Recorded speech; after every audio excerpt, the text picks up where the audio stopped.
up? Dutch Texan here, and right now I'm sitting in the fastest production sedan in the world, the Charger SRT Hellcat.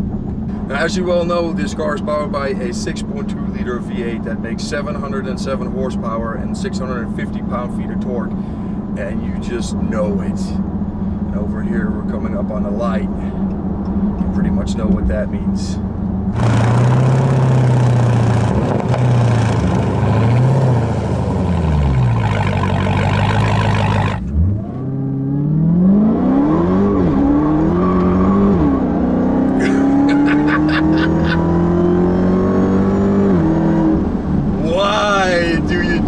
Dodge. It's like, oh, your 485 horsepower SRT8 isn't enough? Man, brutal. And it just starts fishtailing, but the system is so good that it actually keeps it in check. It's amazing.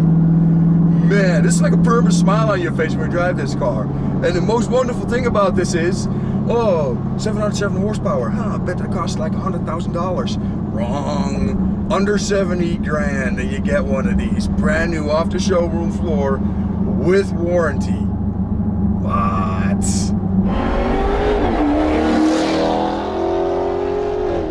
I'm getting goosebumps just driving this thing around. This is amazing. And these brakes, they are on it.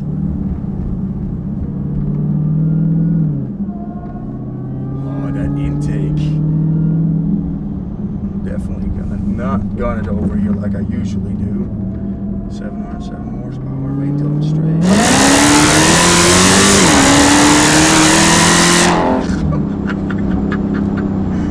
Man, the thing that I love about this car is it just a huge finger towards anything else on the road. Really, you can put it in 500 horsepower. You pretty much overtake about 90% of the people out there, but then if you want to turn it into 99.9%, you just put in that 707 horsepower and just leave it there. And honestly, I think you can do that. I've never driven this car before, and I can just drive it like a normal person or hoon in it, and it's just completely fine. Absolutely amazing. Now, when we talk about the styling on this car, it is completely cop car on the outside, unless you do something to it, which this owner did. He did some vinyl wrap on the front, and he was going kind of for like a saber-tooth look, but a Star Wars fan, such as myself, instantly goes, that is a Stormtrooper face. And of course it's black and white, so bam, stab it in the corner here. Man, this thing is brutal.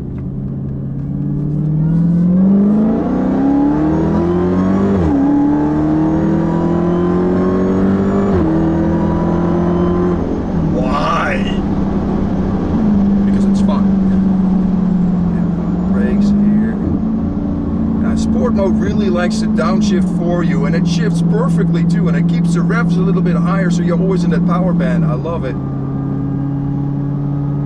And that BWoody intake, just hear it.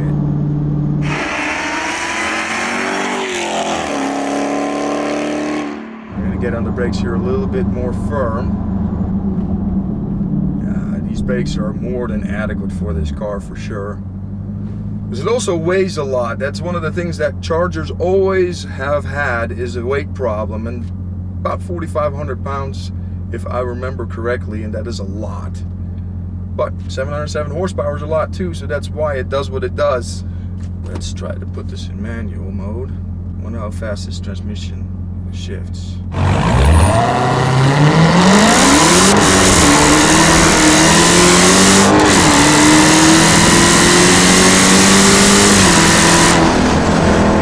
Yeah, those gears come really, really quick.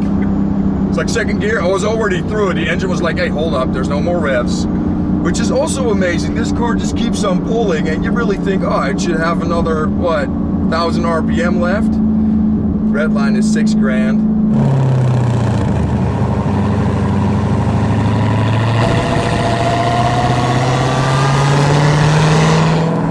Just that intake noise, just for that alone you would get it. And that exhaust noise is a symphony as well. It's just straight pipes from the catback, no resonator, no nothing.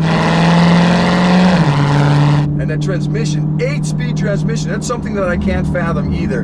You know, people that race big power, they always have the 2-speed power glides. And this is 707 horsepower off the showroom floor with, guess what, 8 speeds. How does that stay together? How does that not break? It just, I can't wrap my head around it, but it doesn't. And it works fine. And it sounds beautiful, and it shifts great. This car also does completely fine when you hit some traffic and you're just rolling around, no problem whatsoever. We just put the car in track mode, and I can already feel that the suspension with this adaptive suspension got a lot harder.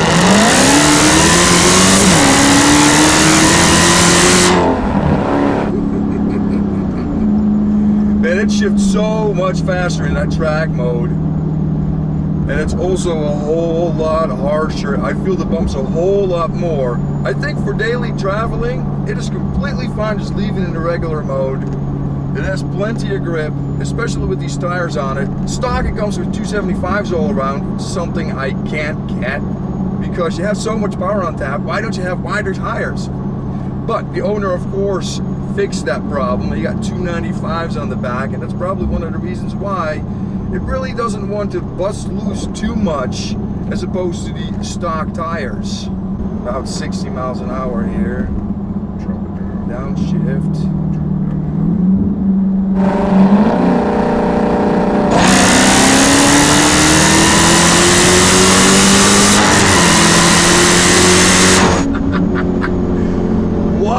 Why? I keep saying it, but it's simple because it's so much fun. It's just absolutely crazy how fast this car moves.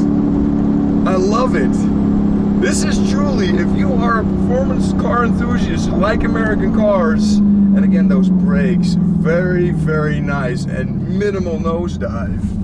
How awesome is that?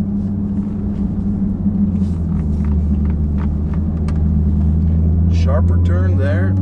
Still very good.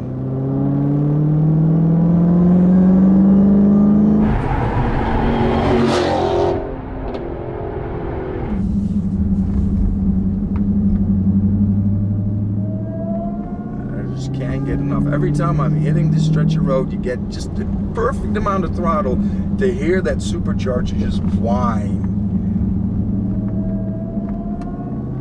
This is 707 horsepower, and I'm just driving it on the streets like no other. It doesn't matter. If you want to go fast, you can. If you want to drive normally, you can too. You know, the only downside to this car is not something you should be talking about anyway when you drive a car like that, and this gas mileage.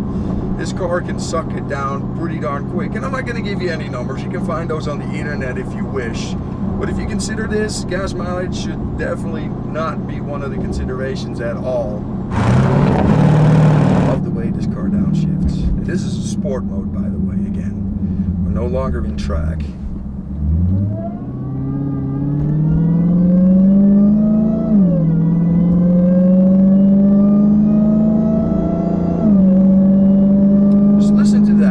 Park throttle is a joy to the ear. You get all that whine on the front and a rumble out the back. It's the perfect combination to me.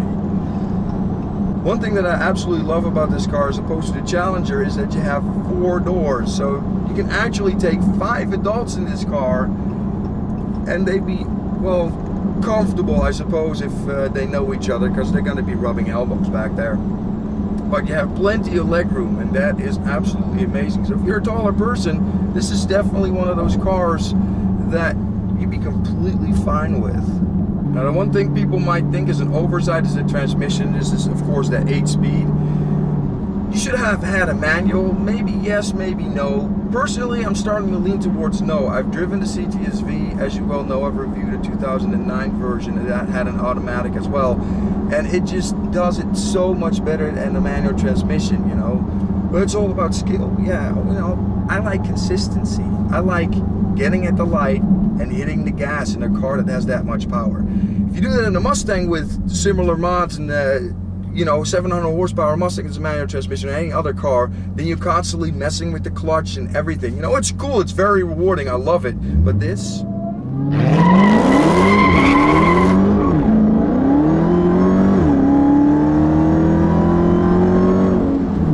what I mean? And again, the traction control is pretty darn awesome. It cut out as soon as you start getting kind of sideways. It'll help you out, make sure that you don't end up, well, somewhere that is not the road. I think you have to be a complete bonehead to crash this thing. I've never driven this car, and I'm mad at it. I mean, foot to the floor. Now, let's talk about the interior real quick. I really like the way it looks. It no longer looks like the rental car that it was. You know, the old one was all plasticky, all tacky looking, and this actually looks great. The red gauges are a great touch here. I love the touch screen. It is huge. You know, sometimes you have to do with these really small screens. This, not so, and it's really easy to navigate. Now, what also comes with the sedan is great trunk space, and this has that in spades. You can put a ton of stuff in it, so it would be the excellent road car. Take it on vacation, have some fun. Now, final conclusion, you really need a conclusion on this car. This is another one of those cars that, you know, you either get it or you don't, and I'm one of those people that gets it. So yes, I would buy this. I'm gonna slow down over here onto this underpass.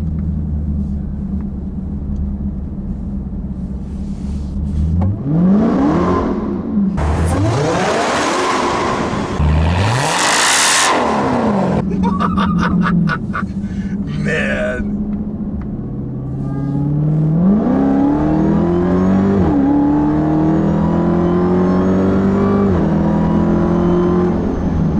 Well, what is there left to say? Tyrion, absolutely awesome for you letting me drive this car. This is a blast. I mean, seriously, permanent smile on my face right now. I hope you enjoyed this review, and I'll see you next time. Man. Well, I didn't look where we were with the gas gauge when we started. I should have done that. Well, the range was at 200. When we pulled up, because I got gas this morning, we pulled up, the range was at 200.